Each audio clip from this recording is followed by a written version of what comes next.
Low back pain became one of the biggest problems for public health systems in the Western world during the second half of the 20th century. The lifetime prevalence of low back pain is reported to be as high as 84%, and chronic low back pain currently affects about 1 in 5, with 1 in 10 being disabled. It's an epidemic. Are people just lifting more heavy stuff? No, mechanical factors such as lifting and carrying probably do not play a major role in the disease. Well, then what causes it?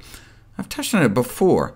Atherosclerosis can obstruct the arteries that feed the spine, and this diminished blood flow can result in various back problems. This can be seen on angiography, showing normal arteries on the left and clogged on the right, or on autopsy, where you can see the openings to the spinal arteries can get squeezed shut by these cholesterol-filled plaques on the right. Autopsy, because back pain may predict fatal heart disease. Just like clogs in the penile arteries, erectile dysfunction can precede heart attacks, because it's the same disease, clogged, crippled arteries throughout our body. Now we have MRI imaging that can show the occlusion of spinal arteries in people with back pain and the degeneration of their discs. Normal blood flow in someone without back pain versus constricted blood flow in someone with. They showed that patients with long-term lower back pain had these kinds of arterial clogs, and those with high cholesterol appeared to suffer more severe symptoms. Those with narrowed arteries appear about 8.5 times more likely to have suffered from chronic back pain. This makes sense. The discs in our lower back are the largest avascular tissue in the body, meaning our discs don't have any blood vessels. Thus, its nutrition just kind of diffuses in from the margins, making it especially vulnerable to deprivation. Using MRIs, you can measure the effects of impaired blood flow on that diffusion, and see how this can turn into that. Although disc degeneration has multiple causal factors, with genetic, occupational, and mechanical influences, alteration in nutrition has been proposed as the final common pathway. By age 49, 97% of the discs of those eating the standard American diet show at least grade 2 degradation.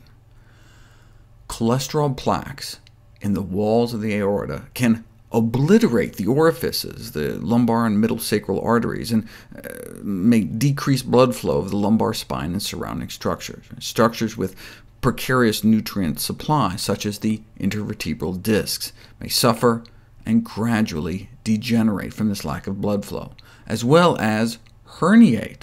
Not only is there a link between cholesterol levels and disc degeneration, there's an association between cholesterol levels and disc herniation as well. This compromised blood flow may also damage the nerve roots that come off the spine, causing sciatica.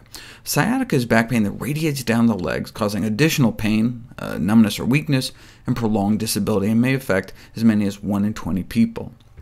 And independent of weight and some other factors, clinical sciatica may be associated with cholesterol as well. See, the nerve roots, which are most commonly associated with sciatic pain, are supplied by some of the arteries most vulnerable to atherosclerotic plaque formation. Obliteration of these arteries by cholesterol buildup results in compromised nutrient supply to the nerve itself, and that lack of oxygen to the nerve may be playing a role in sciatica pain. Reduced blood flow also hampers the removal of waste products, such as lactic acid, which can in turn irritate the nerve endings, causing pain and deterioration.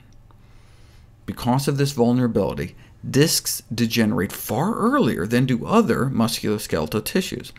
The first unequivocal findings of degeneration in the discs of the lower spine can be seen starting around age 11.